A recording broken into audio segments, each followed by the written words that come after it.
싸우셨습니다. 그 트라우마로 조금만 큰 소리가 나도 머릿속이 새하얘져서 아무것도 못하고 그 자리에 주저앉아 벌벌 떨었죠. 그 모습에 같은 반 아이들은 절 둘러싸고 괴롭히기도 했었습니다.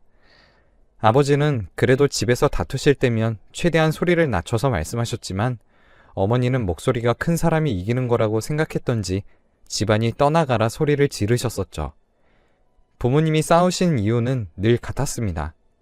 아버지가 생활비로 주시는 돈으로 어머니는 늘 사치하느라 탕진하기 바빴었는데 그래서인지 아버지가 벌어오시는 돈이 만만치 않게 큰 돈이었음에도 불구하고 어머니는 늘 뻔뻔하게 아버지에게 돈을 더 달라고 하시며 제가 먹는 것조차 제대로 못 먹는 지경에 이르렀습니다. 결국에 부모님은 이혼하기로 결정하셨어요. 하지만 이혼 절차를 밟는 과정에서 아버지는 교통사고로 그만 돌아가셨습니다. 어머니는 눈 하나 깜짝하지 않으시고 아버지의 재산을 홀라당 가져가셨죠. 아직 어리던 저에게 자신의 발목을 잡지 말라며 할머니에게 버리고 혼자 도망가셨습니다. 춥디 추웠던 겨울날 얇은 내복 하나 걸치고서 할머니 집 앞에 절 버려놓고 초인종만 눌러주며 할머니를 기다리라던 어머니의 목소리와 모습이 아직도 생생하네요. 어찌나 그리 잔인할 수 있는지 지금 와서 생각해봐도 모성애라고는 찾아볼 수가 없는 모습이었죠. 할머니가 나오는지도 보지 않고 자신을 데리러 온 누군가의 차를 타고 떠나던 모습에도 차마 어머니에게 때 한번 써보지 못하고 그렇게 홀로 남겨졌습니다. 그날 밤에는 할머니가 초인종 소리도 듣지 못하고 주무셨다가 다음날 아침이 되어서야 문을 열어보시고 절 발견하셨습니다. 그 추운 겨울날 밤에 제대로 걸치지도 않고 몇 시간을 서 있었으니 저는 이미 제정신이 아니었습니다. 할머니가 문을 여시는 소리에 고개를 돌리고 싶었지만 이미 몸이 꽁꽁 얼어붙어서 그대로 정신을 잃었어요. 할머니는 그대로 절 집 안으로 데리고 들어와 급하게 몸을 녹이고 바로 저희 어머니에게 연락을 하니 이제 자기는 새로운 인생을 살 거라며 다시는 연락하지 말라고 말하고서는 할머니가 제대로 된 대꾸를 하기도 전에 먼저 전화를 뚝 하고 끊어버렸습니다. 그 전부터 할머니는 어머니가 바람을 피운다는 사실을 예상하고 계셨어요. 어머니와의 마지막 통화 후 할머니는 어머니가 그동안 바람을 피우고 계셨다는 것을 확신하셨죠. 저는 할머니 집에 온 후 며칠을 앓다가 겨우 정신을 차렸고 그때 어머니가 다른 사람을 만나서 결혼한다는 소식을 할머니께서 전해주셨답니다. 아무래도 할머니도 얼른 어머니에게 남아있는 정이라도 빨리 떼라고 말씀을 해주셨던 것 같지만 애초에 어머니에게 많은 사랑을 받지 못했던 저는 크게 충격을 받지도 않았고 이제는 할머니와 함께 산다는 사실을 묵묵히 받아들였습니다. 그 이후로 학교를 다니면서 할머니와 둘이서 산다며 놀림도 많이 받았지만 어머니보다도 더 많은 사랑으로 절 키워주시는 할머니 덕분에 그리 우울하기만 한 어린 시절을 보내진 않았습니다. 하지만 애초에 연세가 많으셨던 할머니는 제가 고등학교에 올라가자 할머니의 몸 상태는 급격하게 나빠져 갔어요. 그런 와중에도 할머니는 자기가 세상을 뜨고 나면 혼자 남겨질 절 걱정하시며 저희 어머니를 찾아가셨어요. 어머니는 부잣집 남자와 결혼하여 정말로 새로운 인생을 살고 계셨습니다. 경제적으로 어려움이 없으니 제가 성인이 될 때까지만이라도 절 맡아서 키워줄 수는 없겠냐고 부탁하셨지만 아주 매몰차게 거절했다고 하더라고요. 그 이후 할머니는 결국 제가 성인이 되기 6개월을 남겨두고 결국 세상을 떠나시고 말았습니다. 할머니가 돌아가시고 갈 곳이 없어진 저는 할머니가 남겨주신 재산과 보험금으로 혼자서 살아갔어요. 어머니를 찾아가야겠다는 생각도 들지 않더라고요. 원래는 대학을 포기할 생각이었지만 할머니가 돌아가시기 전 유언으로 제가 꼭 대학교까지 갔으면 한다는 말씀에 이 악물고 남은 1년 동안 공부만 해서 나름 서울에서 유명한 대학교에도 붙었어요. 하지만 대학교에 들어가서 공부를 열심히 하는 것도 잠시 갈수록 돈이 부족해서 매번 등록금 납기일을 맞추는 것조차 너무 버거웠습니다. 중간에 군대도 다녀오고 아르바이트도 계속 했었지만 공부와 함께 하려고 하니 성적이 바닥으로 기는 수준이어서 휴학과 복학을 반복했습니다. 결국엔 마지막 1년을 남겨두고 도저히 학교를 다닐 형편이 되지 않아 학교를 그만두고 작은 회사에 취직하여 일을 시작하였습니다. 다행히 사장님이 어린 나이에 힘들게 살아온 저를 가엾고 기특하게 봐주셔서 회사 내에서 큰 프로젝트들을 맡아 제가 진행할 수 있도록 기회도 많이 주셨죠. 그 덕분에 경력도 많이 쌓아서 이름 있는 큰 회사에서 스카우트 제의도 받았습니다. 조건도 훨씬 좋았지만 절 키워주신 사장님에게 죄송해서 거절하려는데 사장님께서 어떻게 하신 건지 먼저 그 회사로 가서 일해보라며 말씀해 주셨어요. 나중에 회사가 어려워지면 그때 꼭 도움이 될 수 있을 정도로 크게 성공하라며 절 큰 회사로 이직할 수 있게 도와주셨죠. 덕분에 전 우리나라에서 알아주는 대기업에 들어갈 수 있었고 그곳에서도 다행히 학력으로 사람을 차별하지도 않고 제가 지금까지 일을 해온 경험이 있다 보니 좋은 기회들도 주어졌습니다. 그렇게 승승장구하던 중 결혼하고 싶은 여자를 만났어요. 그녀는 저에게 부족한 부분들을 채워주었습니다. 누가 봐도 집에서 많은 사랑을 받고 자랐다는 것이 느껴질 정도였거든요. 그녀는 같은 회사 옆 부서였었는데 다른 부서 직원들에게도 늘 인기가 많았답니다. 알고 보니 예전 회사의 사장님과도 잘 알던 사이더라고요. 덕분에 말도 트고 야근도 겹칠 때가 있어서 그럴 때면 함께 저녁 식사도 함께 하다 보니 저절로 사랑이 싹 텄죠. 그렇게 그녀와 3년이 넘게 연애를 하다가 부모님에게 인사를 드리기 위해 그녀의 집에 갔습니다. 부모님께서 먼저 제 얼굴을 궁금해 하신다기에 잘 보이려고 잔뜩 힘을 주고 찾아뵈었죠. 그런데 부모님은 저를 딸에게서 떼어내기 위해 절 부르신 것이었습니다. 자네는 우리 딸을 만나기에는 한참 부족하다고 생각하지 않나?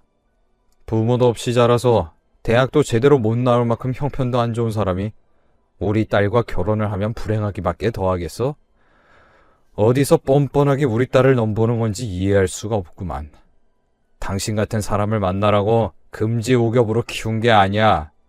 우리 딸이랑 결혼하겠다고 검사 판사들이 줄을 서고 기다리고 있다네. 거기에 어디 비비지도 못할 정도면서 부른다고 여기까지 오다니 참 눈치도 없고 염치도 없는 사람이구만. 얼른 우리 딸과 헤어지게. 그 말을 듣자 뒤통수를 한 대 맞은 것 같았습니다.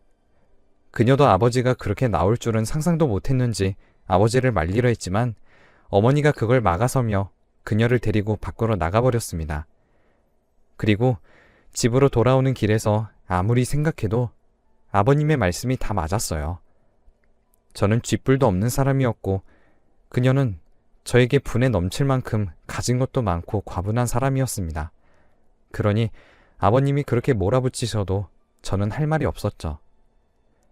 그날 간 김에 결혼 허락까지 받아보겠다는 제가 참 멍청하고 하찮게 느껴졌습니다. 그날 이후 그녀와 다시 만나서 이야기해보려고 했지만 그녀는 회사도 그만둬버리고 연락도 받지 않더라고요. 그 이후로 며칠을 그녀를 찾기 위해 수소문을 해봤지만 코빼기도 찾지 못했어요. 결국에는 모든 것을 포기하고 몇 년에 걸쳐 겨우 마음을 다잡았습니다. 그런데 그때 모르는 번호로 연락이 오더라고요. 바로 그녀였습니다. 그런데 몇 년 만에 받은 문자는 저에게 잘 지내냐는 문자와 청첩장을 보내줄 테니 주소를 알려달라는 내용이었습니다. 몇 번의 문자를 주고받으며 이야기를 들어보니 제가 집에 다녀간 후 부모님께서 강제로 회사에 나가지 못하게 사직서를 제출하시고 저와 연락도 못하게 휴대전화며 집에 있는 전화까지 전화란 전화는 모두 끊어버리셔서 저에게 차마 다시 연락을 하지 못했다고 해요. 그 후로 부잣집 남자와 선을 보고 1년을 만나다 이제 결혼한다고 하더라고요. 문자일수록 그녀가 더 보고 싶어지고 다시 만나고 싶은 마음이 간절해졌지만 이제 정말로 다른 남자의 여자가 되었다는 생각도 떨칠 수 없었습니다. 문자와 전화를 할 때면 그녀도 아직 절 그리워하고 있다는 것이 느껴졌어요. 하지만 그녀의 아버지의 말이 너무 선명하게 남아있어서 차마 입 밖으로 꺼내진 못했습니다. 저보다는 부잣집 남자와 사는 게 더 행복할 거라고 생각했습니다. 그렇게 우물쭈물하는 동안 결혼식을 치렀고 정말로 다시 붙잡지 못할 사람이 되어버렸죠. 그런데 몇 년이 지난 후 다시 모르는 번호로 늦은 밤 전화가 왔습니다. 저장되어 있지 않았지만 그녀의 전화번호라는 것을 똑똑히 기억하고 있었어요. 혹여나 전화가 끊길세라 급하게 전화를 받자 그녀는 아주 작게 소근거리는 목소리로 자기 시어머니와 제가 무슨 관계냐며 캐물었습니다.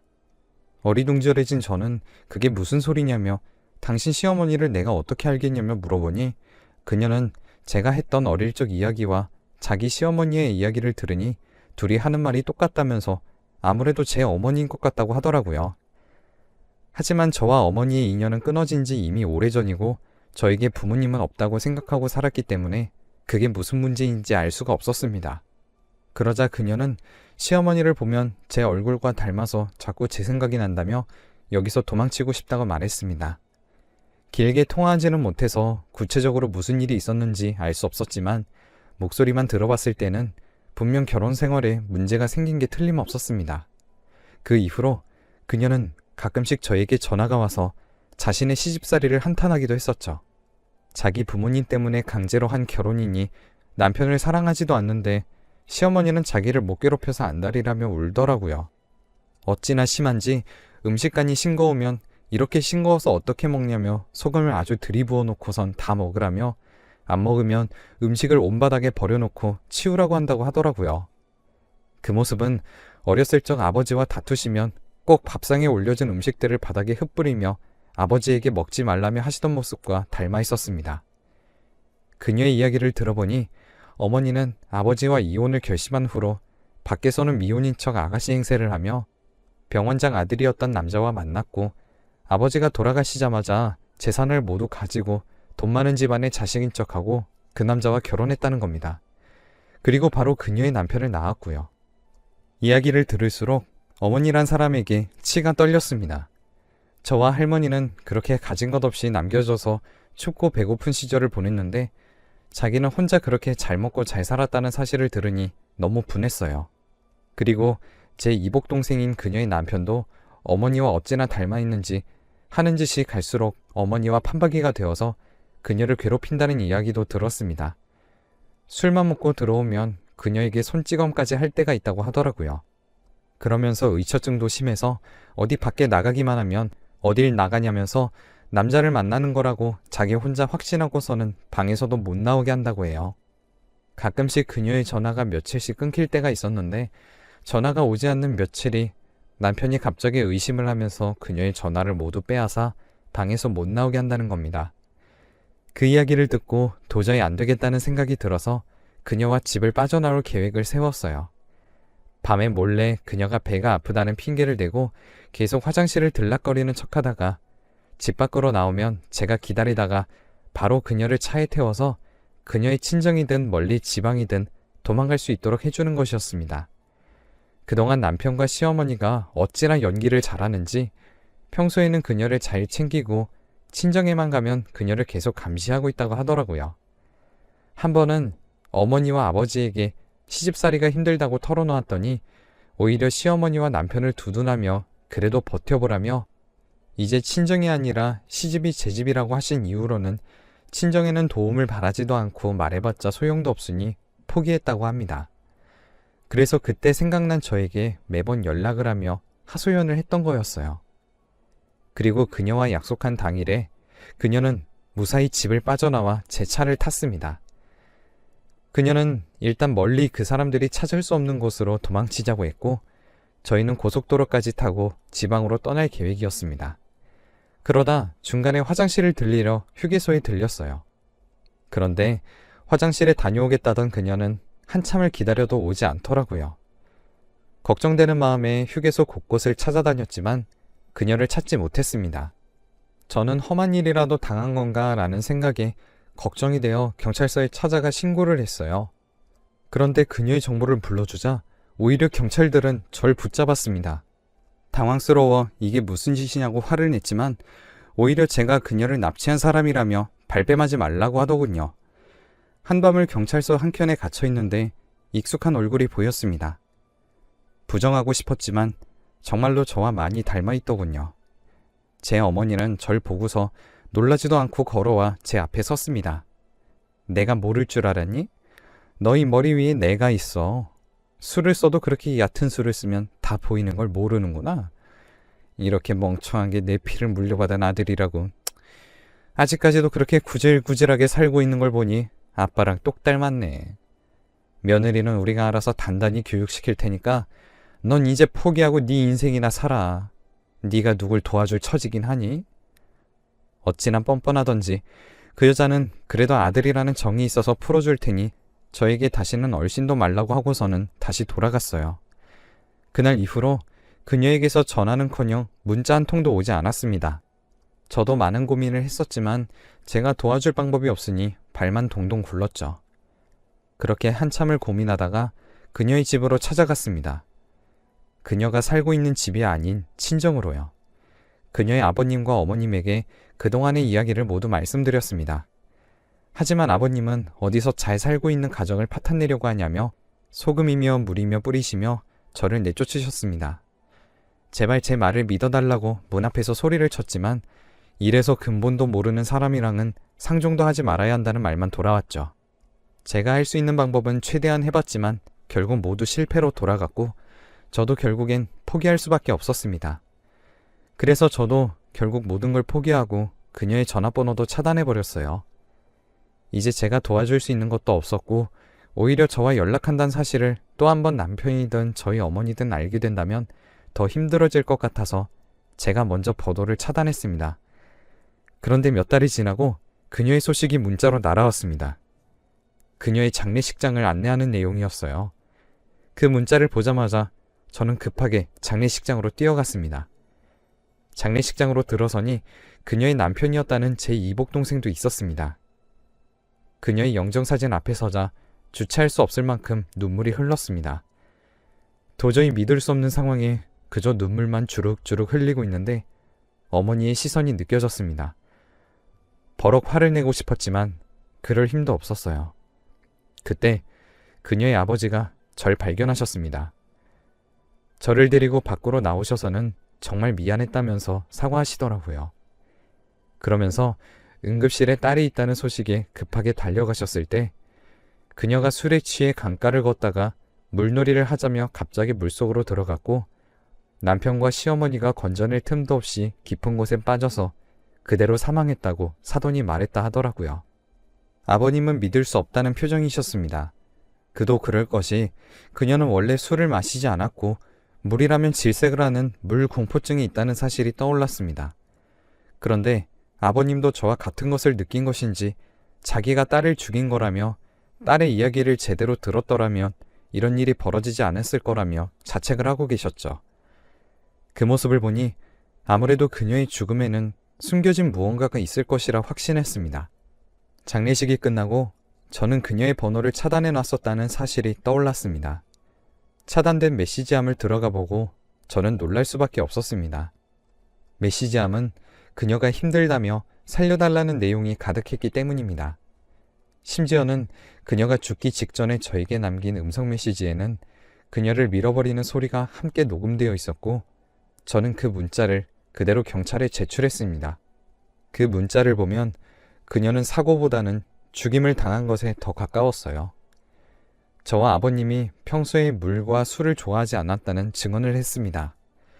그녀는 제가 답을 하지 않았지만 저를 믿고 매번 저에게 음성 녹음을 통해 자신이 겪은 상황들을 모두 기록해 두었습니다. 수사 결과 제 이복동생과 어머니가 유죄라는 것이 밝혀졌고 두 사람은 나란히 징역 25년을 받고 교도소에 들어갔어요. 이복동생은 병원을 물려받기로 되어 있었는데 교도소에 들어가 버리자 병원 내의 아들과 아내 모두 살인자라는 오명을 뒤집어 쓴 병원장은 병원장에서 물러날 수밖에 없었다고 합니다. 아직까지도 그녀를 제가 포기하지 않았더라면 상황이 달라졌을까 하는 죄책감에 밤에 잠도 제대로 들지 못하네요. 다음 생에 다시 만난다면 그때는 꼭 놓치지 않고 행복하게 살고 싶어요. 한동안 이 일이 있고 나서 죄책감에서 빠져나오기 너무 힘들었습니다.